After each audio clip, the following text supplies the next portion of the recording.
আসসালামু আলাইকুম সবাইকে শুভেচ্ছা। আশা করছি যেখানেই আছেন ভালো আছেন। ২১শে ফেব্রুয়ারি মহান আন্তর্জাতিক মাতৃভাষা দিবস। ভাষার জন্য জীবন দেয়া অকুতোভয় সকল শহীদদের প্রতি, শহীদদের আত্মার প্রতি বিনয় অবনত চিত্তে বিনম্র শ্রদ্ধা জ্ঞাপন করছি। আজকের যে ভিডিও চিত্র আপনারা দেখবেন, সেখানে যেহেতু এটা ভাষার মাস, ভাষার প্রতি আমাদের প্রবল আবেগ আছে, থাকা উচিত। এজন্য বাংলা ভাষার বর্ণমালার যে বর্ণগুলো আছে, এই প্রত্যেকটি বর্ণের শুদ্ধ উচ্চারণ নিয়ে, শুদ্ধ প্রমিত উচ্চারণ নিয়ে আজকে আমি কথা বলতে চাই, আলোকপাত করতে চাই।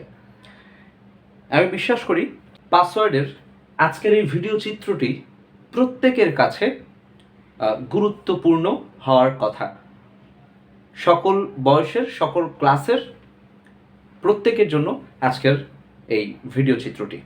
তা আশা করছি সবার কাছে ভালো লাগবে। আচ্ছা, আমাদের এখানে এই যে ২১শে ফেব্রুয়ারি, আমিকে চিরদিন এই বাংলায় খুঁজে পাই, এটা আমি বোর্ডে লিখে রেখেছি। এই পাশে হচ্ছে আমাদের ব্যঞ্জন বর্ণগুলো, এই পাশে হচ্ছে আমাদের স্বরবর্ণগুলো। বাংলা বর্ণমালার আমরা জানি কি মোট ৫০টি বর্ণ আছে। ৩৯টি হচ্ছে ব্যঞ্জন বর্ণ বা ব্যঞ্জন ধ্বনি এবং ১১টি হচ্ছে স্বরবর্ণ বা স্বরচিহ্ন বা স্বরধ্বনি। এখন এই যে ধ্বনি বা এই যে বর্ণ নিয়ে কথা বলতে গেলে মোটামুটি বেশ কয়েকটি ক্লাস চাইলে নেওয়া যায়, কিন্তু আজকে আমরা মূলত এই প্রতিটি বর্ণের উচ্চারণ নিয়ে কাজ করব। যে উচ্চারণগুলো আমরা অহরহ ভুল করি, স্বভাবতই আমরা ভুল করতে করতে অভ্যস্ত। আচ্ছা, এই পাশে দেখছি ব্যঞ্জন বর্ণ। এই যে ক, খ, গ, ঘ, উ, অ, রাইট? এই যে ২৫টি বর্ণ ক থেকে ম পর্যন্ত, এগুলোকে স্পর্শ বর্ণ বা স্পর্শধ্বনি বা প্লোসিভ বলে, আমরা জানি, সবাই আপনারা জানেন। এই যে ক, খ, গ, ঘ, এই ক, এই গ এবং যে খ এবং ঘ, এরা হচ্ছে কি অল্প প্রাণ ধ্বনি বা বর্ণ। এরা হচ্ছে মহাপ্রাণ ধ্বনি বা বর্ণ। অল্প প্রাণ বলতে কি বোঝাচ্ছে? আমাদের ফুসফুস তাড়িত যেই বাতাসটা বের হয়, আমাদের যেই শ্বাসটা আমরা ফেলি বা শ্বাসটা বের হয়, এই বর্ণগুলো উচ্চারণের সময় আমাদের শ্বাস বা বাতাস বেশি বের হয়। যেগুলোর ক্ষেত্রে বেশি বের হয় সেগুলো হচ্ছে মহাপ্রাণ ধ্বনি। প্রাণ মানে হচ্ছে শ্বাস বেশি বের হলে সেটা মহাপ্রাণ ধ্বনি, শ্বাস কম বের হলে সেটা অল্প প্রাণ ধ্বনি। তার হচ্ছে ক, ক, ক, খ, খ, গ, ঘ। এই যে খ, ঘ উচ্চারণের সময় আমাদের শ্বাস বেশি বের হচ্ছে, রাইট? আচ্ছা, আমার সাথে একটু একটু খেয়াল করবেন যে আমি কিভাবে উচ্চারণ করি। ক, খ, খ, গ, গ, ঘ, ঘ। এরপর এটাকে আমরা অনেকে উম্ম বলে, নানান নামে ডাকে, কিন্তু এটা শুদ্ধ উচ্চারণ হচ্ছে উ, অ। এই যে উ এর উপরে একটা চন্দ্রবিন্দুতে আছে, অনুনাসিক ধ্বনিটা বের হওয়ার জন্য। উ, অ, উ, অ। উম্ম পড়া যাবে না। চ, চ, ছ, ছ। এই দুটো উচ্চারণে, এই দুটো ধ্বনির বা বর্ণের উচ্চারণে বলা চলে অনেক মানুষই ভুল করে এবং আঞ্চলিকতার একটা, যার যার অঞ্চল ভেদে এই যে যেই উপভাষা বা আঞ্চলিক ভাষা, প্রত্যেকটা ভাষার প্রতি বিনম্র শ্রদ্ধা। ওই যে অঞ্চল ভেদে যে উপভাষা, এই উপভাষাই প্রথম আমরা আমাদের মায়ের সাথে কথা বলেছি, মাকে মা বলে ডেকেছি, বাবাকে বাবা বলে ডেকেছি। সুতরাং সেই আঞ্চলিক ভাষার বৈচিত্র্যতা আছে, থাকবে। কিন্তু এই যে বর্ণমালাগুলোকে, বাংলাকে একটু প্রমিত উচ্চারণে, শুদ্ধ উচ্চারণে কথা বলবার প্রয়াস চালানো বা চেষ্টা করাটা আসলে আমার মনে হয় উচিত। তো এই দুটো বর্ণের উচ্চারণ খুবই সহজ, একটু অনুশীলন করতে হবে। চ, চ, ছ, ছ ছ বাতাস বেশি বের হচ্ছে। এরপর হচ্ছে এই যে এখানে এই জটাকে বলতে হবে বর্গীয় জ। কেমন? এই যে বর্গীয় জ নিচে লেখা আছে বর্গীয় জ। আচ্ছা, এটা হচ্ছে বর্গীয় জ, এটা হচ্ছে ঝ,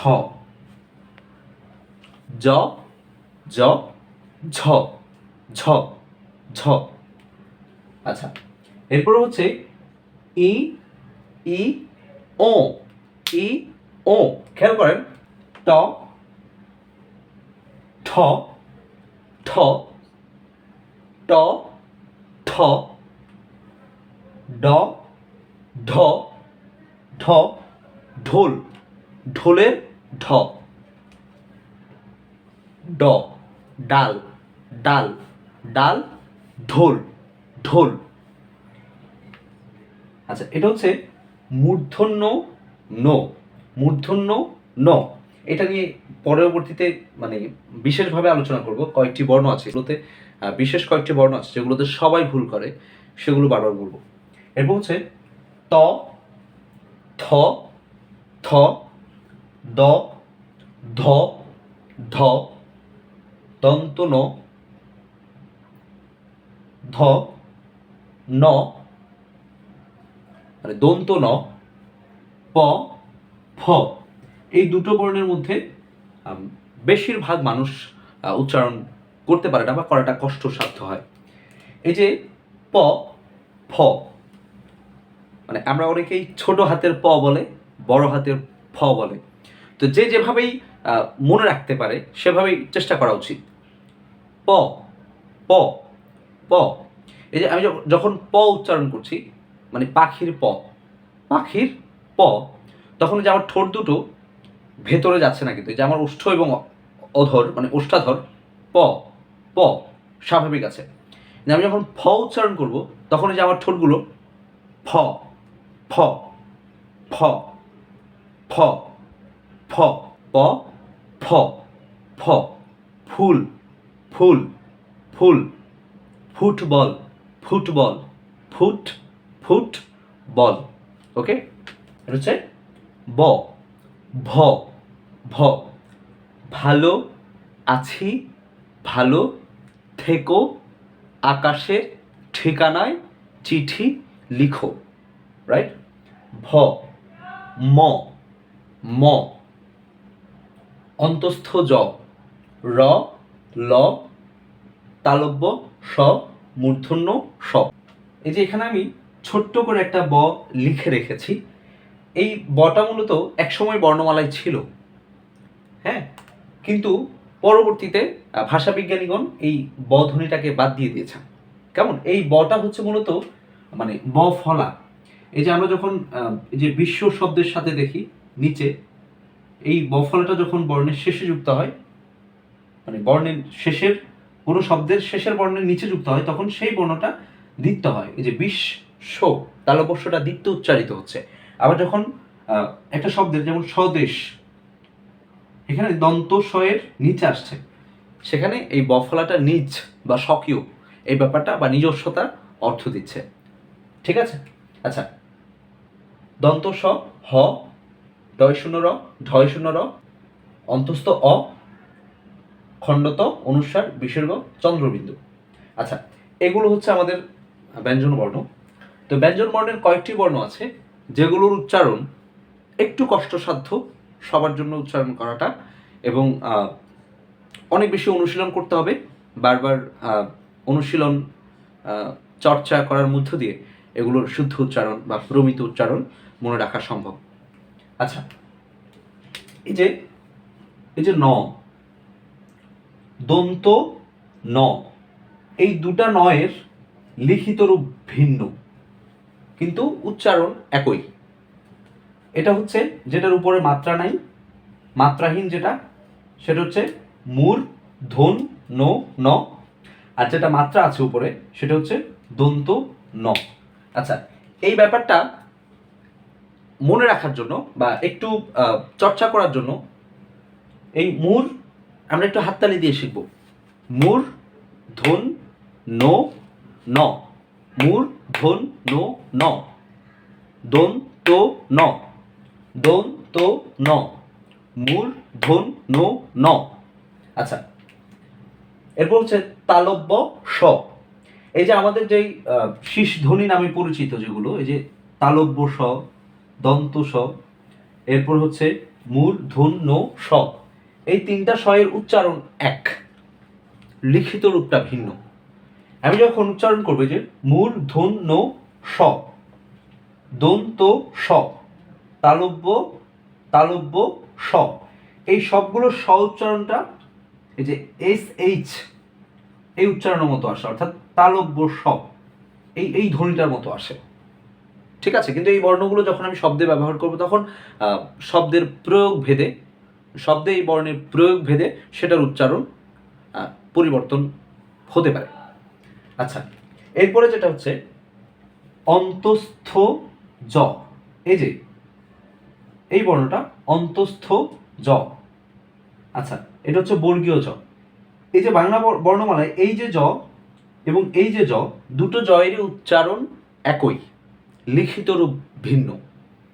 তো এটাকে আমি কি কি নামে রাখতে পারি? অন্তস্থ জ বলতে পারি, আর এটাকে বলতে পারি বর্গীয় জ। এই দুই নামে ডাকতে পারি, কিন্তু আদতেই দুটোর উচ্চারণই কিন্তু জ। এরপরে এখানে এই যে ডয়ের নিচে একটা বিন্দু আছে, ঠিক আছে, এই বিন্দুটাকে আমরা কিভাবে পড়ি? অনেকে পড়ে ডসিন ডড়ো, ডাবিন ডড়ো ইত্যাদি ইত্যাদি পড়ে, এগুলোকে বলে উন্তাজ, মধ্যাহ্ন ইত্যাদি ইত্যাদি বলে। তো ওগুলো আসলে বলা যাবে না আজকের পর থেকে। এটাকে পড়তে হবে ডয়ে শূন্য র, র, ডয়ে শূন্য র। এরপর হচ্ছে ঢয়ে শূন্য র, ডসিন্ডর বা ডাবিন্ডর বলা যাবে না। আবার বলছি, ডয়ে শূন্য র, এটা হচ্ছে ঢয়ে শূন্য র। এরপর এটা হচ্ছে খণ্ড ত, মানে ত এর খণ্ডিত রূপ, খণ্ডত্ব বা খণ্ডৈত্য এটা বলা যাবে না, বলতে হবে খণ্ড ত, মানে ত এর খণ্ডিত রূপ। আচ্ছা, এরপর এটা হচ্ছে এই যে এই বর্ণটাকে বলে অনুস্কার বলে অনেকে, রাইট? অনুস্কার হিসেবে খুব বেশি পরিচিত, স্বর নামে ডাকলে, হ্যাঁ, এই প্রতীকটাকে, এই স্বর, এই যে এই ব্যঞ্জন প্রতীকটাকে, ব্যঞ্জন চিহ্নটাকে অনুস্বর বলে ডাকতে হবে। এরপরে এটা হচ্ছে বিসর্গ, বিসর্গ। এটা হচ্ছে চন্দ্রবিন্দু, চন্দ্রবিন্দু, এই যে চাঁদের উপরে একটা বিন্দু, চন্দ্রবিন্দু। আচ্ছা, এগুলো হচ্ছে ব্যঞ্জন বর্ণের উচ্চারণ। আশা করছি পরবর্তী সময় থেকে আর ভুল হবে না।